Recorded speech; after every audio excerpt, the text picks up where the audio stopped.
Oh, right here, please. You got a microphone too? All right. Yes. Manuel, you are my colleague and my friend. And you are my mentor. Okay. I'm sorry for you. Do you need to be alone? Yeah, I'm sorry for you. Thank you for that. So I want to walk through a little bit about your origin story because it's quite fascinating. And some of the work you're up to now because it's even more fascinating, perhaps. You ready for it? Yes. Manuel, come in. This is your life. Who's this fellow? This is my dad, Jean-Marc Clement, and I'm gonna try not to choke right now when I talk to you. If I do, just, hear me with a choked voice. It's my father, so I'm French, and my father, even though he was born in France when he was a few months old, his family moved to Senegal, Africa, which is a French colony. His dad was a mechanic in like the port, and his parents were assholes, like bigots and stuff. And so he grew up with hearing Senegalese lullabies and loved Africa, spoke Wolof, which is local language, escaped his parents fairly early, if I remember the story, and moved in with a family where I think his adoptive dad was the local marabout, which means sorcerer. And he grew up to be a doctor, which is interesting, right? He's got this like sorcery background and kind of like saw people around him doing all kinds of magical stuff. And after he became a doctor, went back to Africa with my mom, actually. She was a teacher. Anyway, he went there and started his own organization to go save people who were dying from bullshit stuff that you could just cure with very simple medicine and vaccines and stuff. And he got some kind of a prize, not Nobel, but something like that, and he got some money. He bought a bunch of Land Rovers and drove straight into the desert. There's pictures of the cars like upside down, a dish and stuff, a ditch. Yeah. And I saw these pictures growing up and just like, I didn't grow up with my dad, by the way. He was too awesome and too crazy to live with. But in any case, my mom was awesome and she showed me this. And I'm not a doctor. I grew up very interested in just programming and doing user interfaces, make computers more human. So I ended up doing a bunch of stuff on the web, but I didn't want to do agency work and like, Do you want to show? So you want to show you have this website? Here. Right. So I moved. So talk a bit about you. You talked about. Sorry. You didn't grow up with your dad. Yeah. You grew up in south of France, right? Yeah, south of France. Well, so yeah. Later on, I just wanted to do things that reached a lot of people. So we'll talk about that later. But we had very little money, so we moved into these housing projects. Perfect examples of beautiful brutalism in the south of France. Not the picture you have of France. The place is so scary, the police doesn't even go there. It was fun to see the other side of the cone and being very grateful for what I have now and being with all of you here. I can't believe it. Next to you. You're amazing. Okay, so I was a little crazy, really passionate about computers and all kinds of stuff, and somehow we escaped the projects eventually and went somewhere else. And so at one point, how do I say this? So now it's really cool to have everything look the same, everything very, very easy to use. You have a car, steering wheels in the middle of the, it's not in the middle, it's on the left side here. But at one point the web was so nascent, the biggest websites actually have they have like broken tables with images, and there was like just like Times New Roman everywhere, and the text was, it wasn't great. And a bunch of people, including me, Flash came out, Macromedia Flash, like 3 came out, and that's when I really got into it. And I thought, wow, you can draw whatever, you can animate it, you make crazy intros with skip button, and you can put music on it. It's fucking awesome, I'm sorry. And all of us went nuts. This was the user interface of my website. And it was like the most obscure, the most craziest UI you could make. It was awesome. It was like, because it didn't look like the computer. And I loved it. But anyway, so this actually was interesting. There was an animation of this thing that was rendered in 3D, like bitmaps, like 3D Studio Max or something. And this was the days of the 44K modems, if you were lucky. And in France, like, it was desperate. It was like 1K per second if you were even luckier. And what I did is I took these images that were like 10 megabytes each, and I would go by hand and draw each frames of like, I don't know how many frames is it, like 100 something. There's this thing that comes from the left and animates and come to you. Nobody's seen this before. I think there was a couple of other people in the Flash community who did stuff like this. And it was all drawn in vectors, and the whole thing was like 10 kilobytes or something. people like were so freaked out by this. I mean, it's just, I don't know, it was amazing. People freaked out. And so this was where I put like my music, my graphics. I did a lot of tutorials. I gave sounds for free. And so I was really involved in the community. I got invited. I was like 17 or 18 when I did this. I got a lot of emails and invited to be in books and stuff like that about Flash, which happened. And I left high school, middle of 12th grade, because I was in a business high school because I was too shitty to be in a regular school, so they sent me to vocational high school, and where Reject Society went. And I loved the Reject Society, they were awesome, and we all had fun. But anyway, they taught me how to start a company and run it. There was like business law and stuff. It was also a university that just did like, the professors also taught people like me, as kind of basically kids.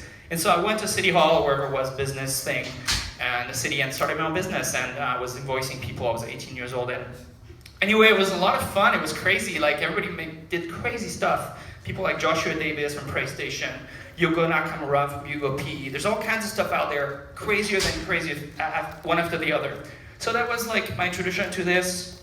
Where do you want to go after that? Well, so you mentioned that you got kind of big in the Flash community. I know you were in and wrote a couple books. But Yeah. then it wasn't just a career thing for you. You also made some important life connections. Yes, indeed. So I was also trying not to choke again. Fuck this. Well, so basically, I was so involved in the Flash community, I didn't go to school anymore, and they all thought I was making a mistake. My mom first, but I was a moderator in a lot of the forums that were out there. They don't exist anymore. And other people were moderators. Basically, you weren't there, answered questions, help people. And I met my wife there. She was a graphic designer in print, because print was very big back in the day. That was still a thing, yeah. Yeah, I was like, why? She could run like color presses and stuff. It's super. She was amazing. So anyway, she's amazing. But she was doing all this stuff. It was amazing. And we met through this Flash forum, and basically we were, peers and working, exchanging tips. And then we started chatting on ICQ. A friend of mine gave her my number on ICQ, which was really cool. And we couldn't stop chatting. And after like $1,000 phone bill, because I was on the phone line, there was no cable, we talked to each other, and like maybe it'd be easier to just take a plane and meet her. So I went to Los Angeles in beginning of 2000 and never went back to France. I think I went back like twice since. We have two. We have two children, and we're glad to have you. They're lost. Right. The funny thing about the wedding is we tied long leaves around each other's fingers because we didn't have bands. She made her own dress with like a throw, and then she painted her own shoes gold because she wanted to have gold shoes. Spray painted them, and it was amazing. We got married by an Indian lady, Native American lady, priest who just did all kinds of cool stuff. It was awesome. So loved it. Yes. And so nowadays, you're like, you said I'm your mentor, but I want you to be my dad because your kids have like the greatest life. Living up in the Santa Cruz Mountains and doing cool projects like, what do we got here?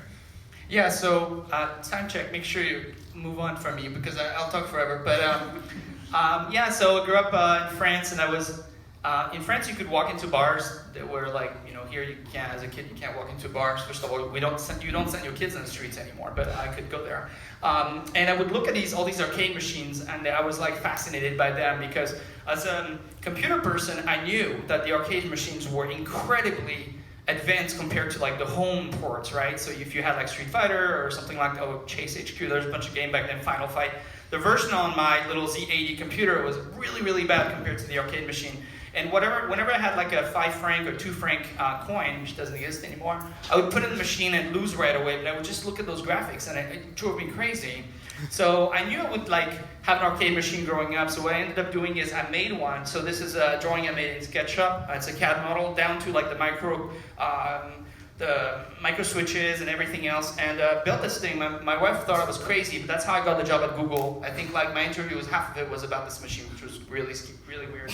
So this is my son Soren. Now he's 14, so that was 2007. You see his binky in his mouth here. It took a long time to get rid of binky. But it's nice for the picture, like good effect. He helped me. He was drawing the different sides of the machine there, and we had a great time. And it was just good to geek out and build this thing. And now it's still in my music studio at home, and we love it. So this is like finished product, pretty cool. Yeah, and this is my daughter Claire. Now she's 8.5, but at this point she turned 6, and I taught her how to solder, and she built her own trash amps, like guitar amplifier. Stop making me feel bad about myself. And that shit's sweet. Like, it actually sounds pretty damn awesome. You don't want to put a microphone in front of it and record it. It's like really awesome, very trashy sounding. And that's my Gibson.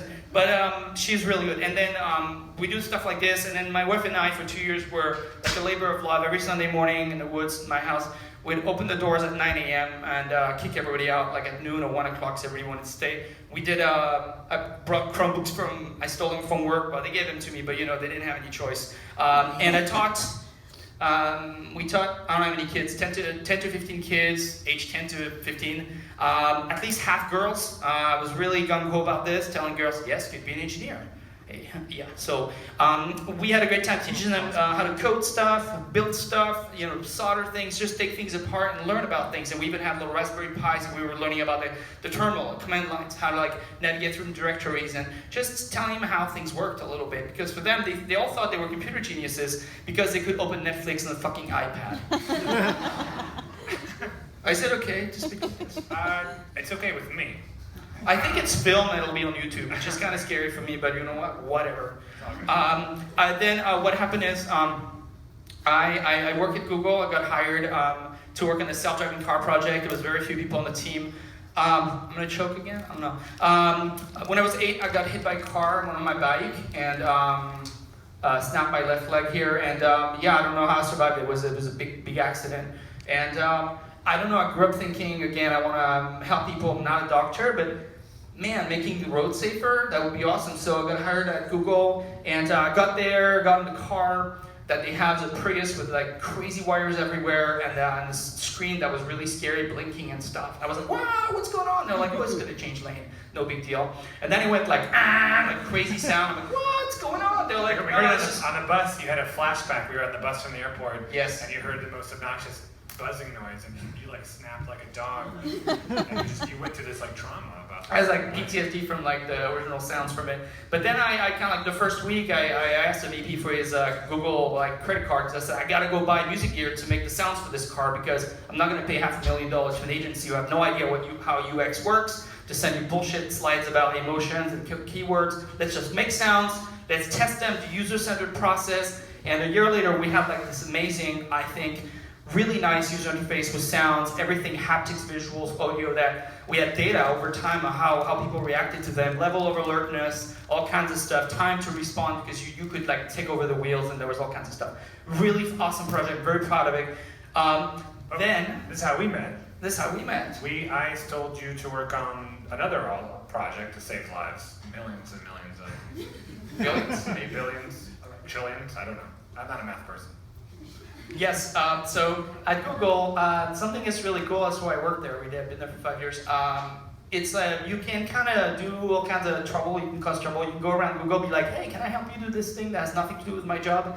And take this title that's not my title. I wasn't hired for this.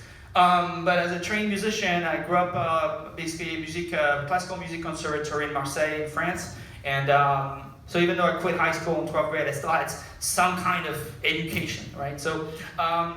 But I used a lot of that music theory stuff and then how you come up with,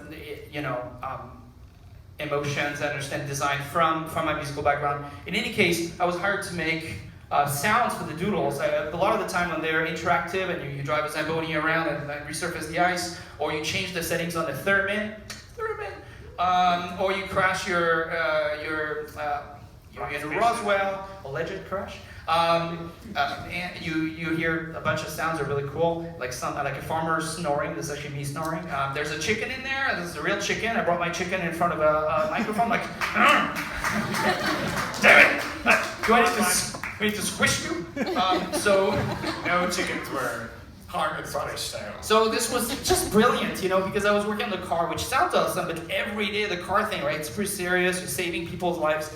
And so it was fun to go to a meeting and see you guys and talk about kissing bears. We are mostly a team of illustrators using programs like Photoshop. But you came in and you had a really high-tech studio at your house, and you would do things for us like, hit a box with a stick and record it. We did a pinata doodle, and you were Manuel was very helpful in solving the mystery of how do you make the sound of something getting hit. You hit something. Another day at the office. I was actually working from home that day, since you go. So, nice transition for some reason here. Like, what's going on? So, of course, there's a trend with all this. It all makes sense. After self-driving car and all this stuff, I work on virtual reality at Google. And so somehow I ended up there. I think I got very lucky. It's a long story, but so I've been there for 2 years. For the last year, long story short, I've been part of a very small prototyping team, and we work in pairs. So there's 2 pairs, that's 4 people, and each pair, each week makes a new virtual reality application. This is one of them. This took like 5 days, pencils down, and move on. We study social interactions in VR, avatar representations. You see these googly eyes there turning their heads. That's super cool. You see another one over there. And basically, we did 60 of these applications in a period of 30 weeks, and I'm really exhausted, actually. I presented that at Google I/O a couple days ago. And so there's a few things there. You saw like interactions between people. This is about, can you see it? This is about experiencing the impossible, because even though it's VR and it's virtual reality, it doesn't have to be reality. So this is like you could experience your own dollhouse and like jump inside it and be like tiny. And you could be as large as a galaxy, as small as an atom. Like, you know, sky's the limit. Scale is only one example. Another thing we're playing with is idea of creativity. Basically, we're going through use cases for VR. What is VR good for? So there's like people who just like blah, blah, blah, complain all day, like armchair bullshit bloggers. And then there's people who actually go to work and try to make stuff. It's like, oh, I don't know what it's good for. Maybe it's good for nothing. How about we build 60 things over 30 weeks and figure it out? And now we can play with a lot of games and have fun. But this is an interesting application, allows you to build fairly involved stuff, even though we just put like a small grid of items. And you can go inside this house and experiencing as well. So we learn stuff. We build something a week, and every Monday we do a demo party. We bring people in, and we ask them to provide us feedback, and just we observe them. It's just very like shoot from the hip, build, test, repeat. So it's been really good. Another thing I'd like to talk about, how much time? Give it a go. Okay, so this looks crazy, right? You can see me on top left corner, walking around in real reality, RR. And so actually I need to get up for that one. So in real reality, like the stage is big, or it's much larger than the living room, but it's not that big. Like if I keep walking, like I'm gonna hit something, I'll be like boom, and it's gonna be really bad. Now you strap like a crazy mask on your face, and it's even worse. Like you're gonna trip on everything. So one thing that we do is, we have Google Cardboard and like things that you can put your phone in, and you can only like turn your head and stuff, and that's great. But my team like thinks about the future and things that are like near future, like being able to kind of walk around and being tracked. Like you could do this, sit down, and get a slide to go. You can make an area that's really small much larger than it is, because I could have a floor up there by having a ladder I can reach and pull. And you look down, it's pretty scary. It's like, oh my God. You look up and there's like the floor there. You keep going up there, and then you find yourself in a spot that looks nothing like where we were before. And so we tested this. It was also like a 3, 4, 5 day project. And people took off their headset, like people from Pixar, like really, really advanced people in UVR, and they were like, they couldn't walk on the ledge in there. They were really scared. They took off their headset, and they were totally stunned to find themselves in like 5 foot by 10 foot small square, because they had traveled what felt like hundreds of meters. So this was a really fun one. We're hoping that we can kind of share that with the world. You can actually sit and chill on a cloud floating across the sky. Because why not, right? Something we did, why we delivered so many things so quickly, is we canceled all meetings and said, leave us alone. While inviting everybody to give us ideas of things to build. So they felt included, and they gave us feedback, but then for a week we're gone. That's how we got things done, no meetings and stuff. And then working in pairs, so you don't have to like sync every day with like 1 million people.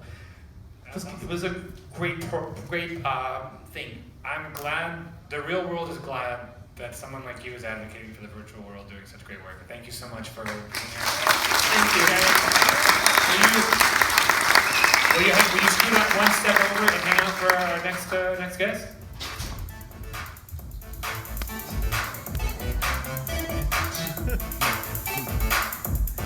Very good. Jimmy, we need you. Jimmy, come on out.